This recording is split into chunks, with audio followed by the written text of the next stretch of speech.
In this episode, I'm going to be showing you how to draft a pattern for a bucket hat, how to cut it from the fabric, and how to stitch it.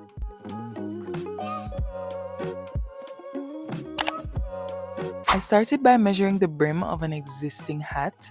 I got 7.5 inches. If you don't have an existing hat, you can measure from one side of the top of your head to the next. This should be on top of where you want your hat to sit. I added an extra inch for allowance. I drew a horizontal straight line, marked the center of that line, and transferred the measurement to it. I distributed the measurements evenly on both sides of the line and drew a vertical line intersecting the first one and distributed the measurements evenly on that one as well. After making this hat, I realized that it was too big for a normal size head, but the principle is pretty much the same as it relates to pattern drafting and sewing it. I feel like 5.5 inches would have been much better. I then used my compass to draw a circle connecting all the marks and measured around the circle to find the circumference.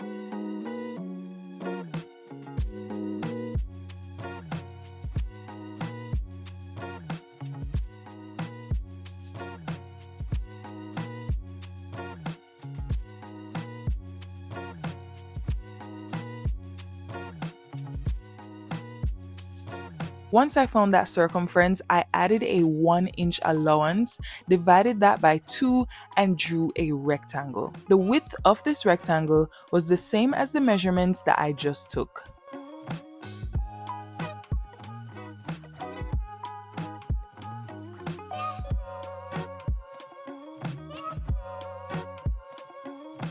I measured the height of the border on this hat and I got 4 inches, so I drew the height of this rectangle to be 5 inches, considering a 1-inch seam allowance.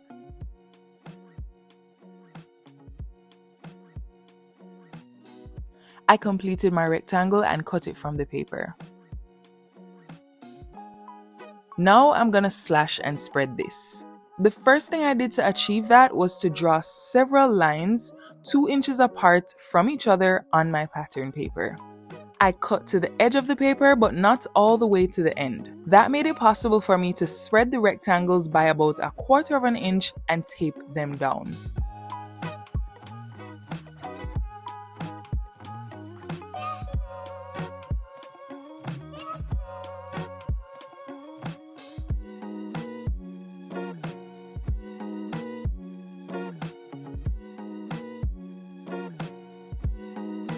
I then traced around this piece using my pencil to create an entirely new pattern piece, and that created the border for my bucket hat. You can make this a lot taller if you feel like making a deeper hat.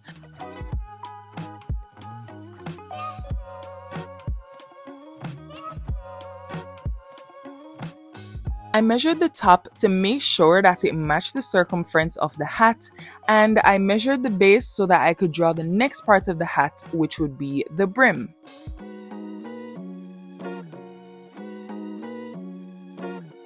I added 1/2 of an inch to the measurement I got and drew another rectangle, with that being the width.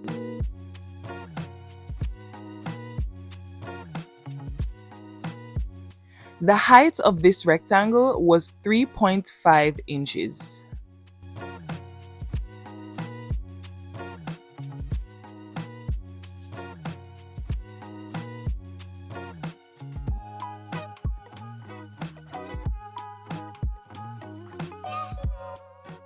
I drew several lines on this pattern piece that were 1 3/4 of an inch apart, and I cut to, but not through, the edge of the paper on each line.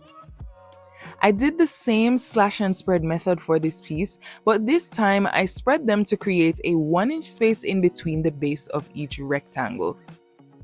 If you want your hat to be super flouncy, you could spread them even wider by about 2 to 3 inches.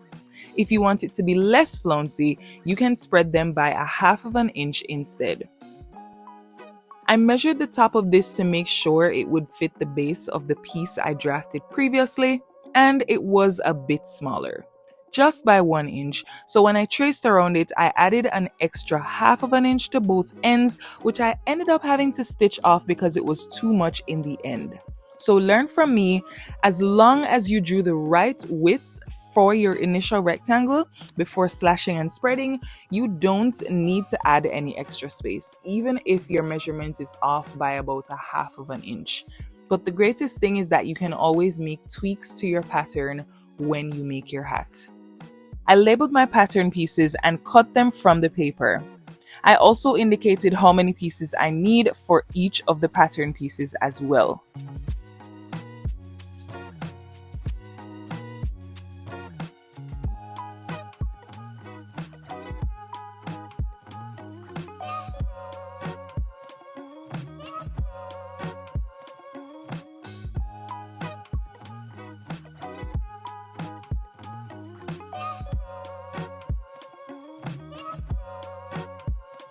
It helps to fold your pattern pieces in half to make sure that they match, and if they don't, trim them accordingly.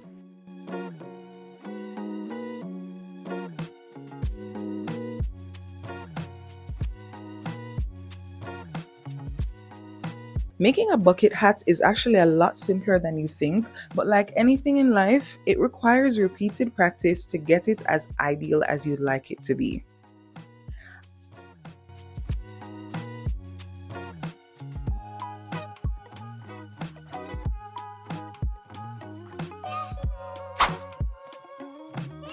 I made my bucket hat using this corduroy fabric, and I ended up using about a yard of it or less.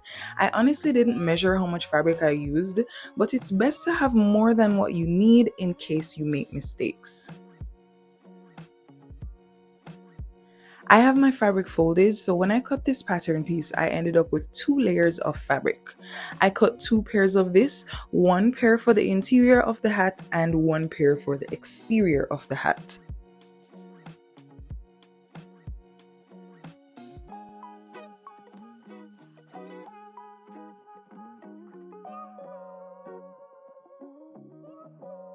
I cut 2 pieces for the top of the hat and 2 pairs for the border of the hat. So in total, I ended up with 10 pieces.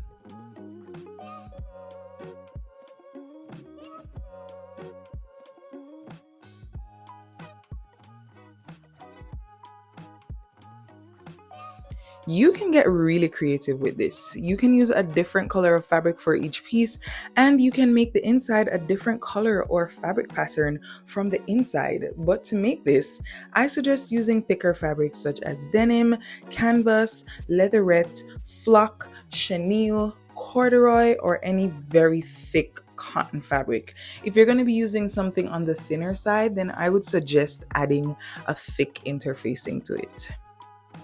For the top and border inside, you can use a satin fabric to protect your hair from damage.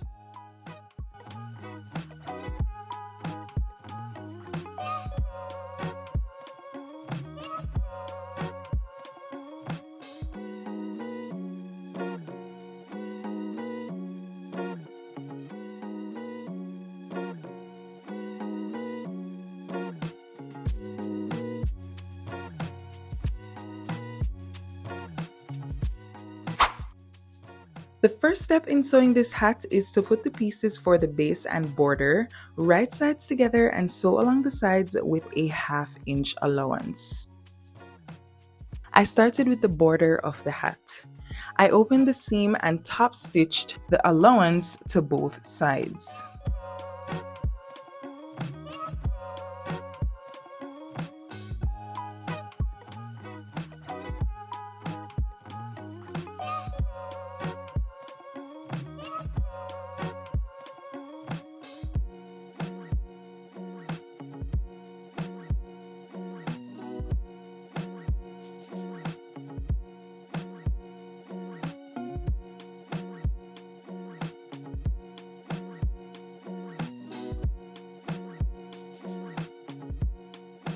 I then matched those seams and put the notches at the top and bottom of the sides so that I would have 4 notches evenly spaced at the top and bottom of both pieces.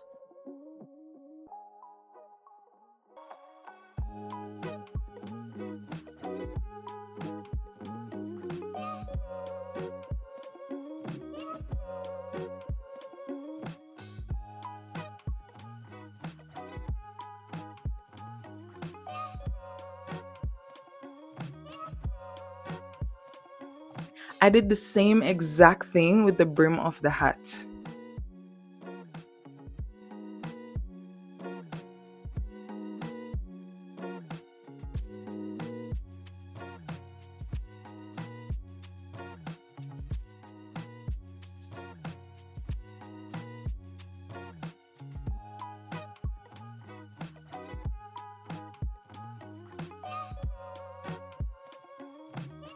For the top of the hat, I made 4 notches evenly spaced by folding horizontally and vertically and notching the sides.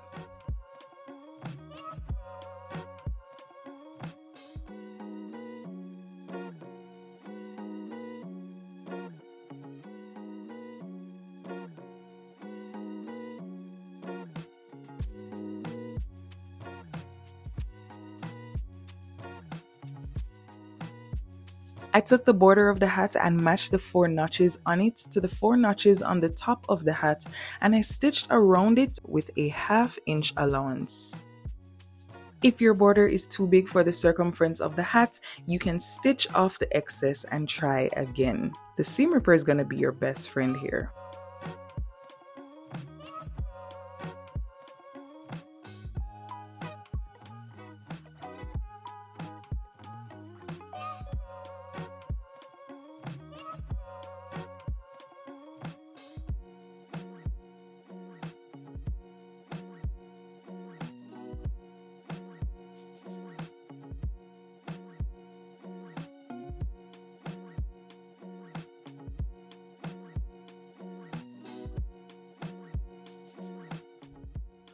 I even top stitched the seam of the hat with the allowance pointing towards the circle for an even neater finish.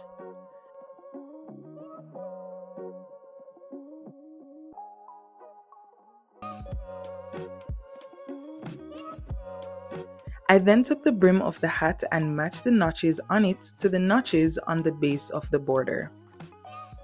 I measured to make sure they would match up, and I noticed the brim was too big, so I stitched off the 1/2 inch excess that I told you I added at the beginning in the pattern.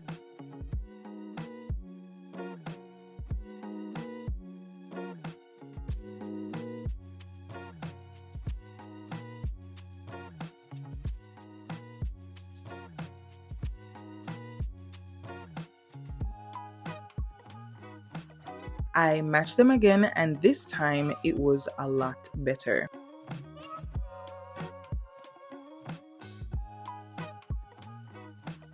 I top stitched the sides of the seam again, then I added the 2 extra notches to make 4.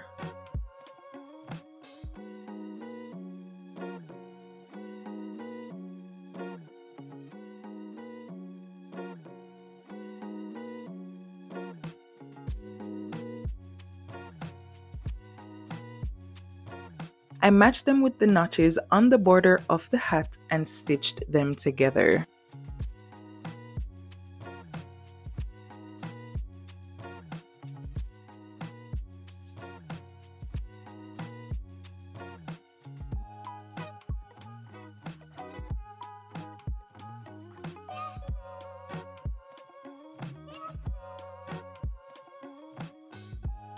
I turned the seam allowance towards the border of the hat and top stitched all the way around. This also made the hat look a lot neater. This helped to give the hat an even more professional look.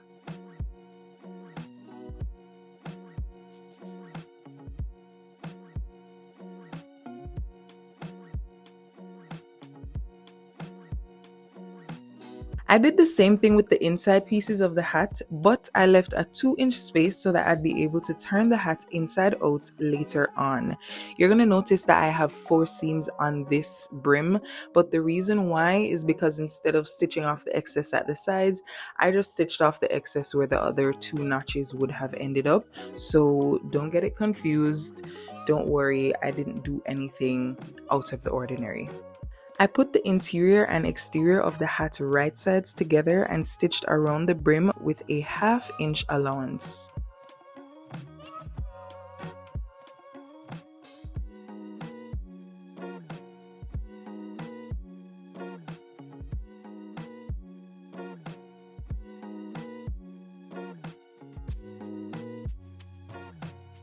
I then pulled the hat through the space that I left and started fixing all the edges so that they'd be nice and crisp.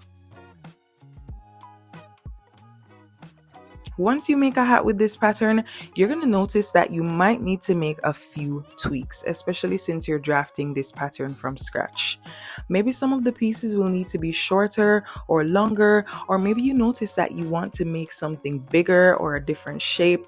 So make a note of that and adjust it on your pattern pieces as necessary until you get the perfect bucket hat. This is something that you might have to make over and over again until you get it to be exactly how you want it to be. The final step in creating this bucket hat was when I stitched 1/4 of an inch away from the outer edge of the brim, and I did this all the way around the hat, with each stitch being 1/4 of an inch away from the one before. I did this all around the brim of the hat until I got to the seam that joined the brim and the border of the bucket hat, and I top stitched that as well, just to make sure that the space I left initially to turn that hat out was closed. You can have fun here as well by using a contrasting color of thread for the brim of your hat, and you can use multiple colors of threads if that's something that entices you as well. To anchor the inside of the bucket hat to the outside of the bucket hat, I top stitch around the seam on the top of the bucket hat once more, and this is pretty much just going to prevent the inside from flipping to the outside. This can also be a reversible hat, of course. So like I said, if you want to, you can go ahead and put a totally different fabric on the inside. If you watched all the way to the end, I want you to comment, "I can't wait to make this bucket hat" in the comments down below. Like this video, share it with someone who might want to know how to make a bucket hat, and subscribe if you haven't already. I'm going to be posting a PDF pattern for this bucket hat in due time on sewquaint.com and on my Patreon. And if you want to get exclusive sewing and motherhood content, then you should become a member there. It's also a really great way to support my work. The link for that is in my description box down below.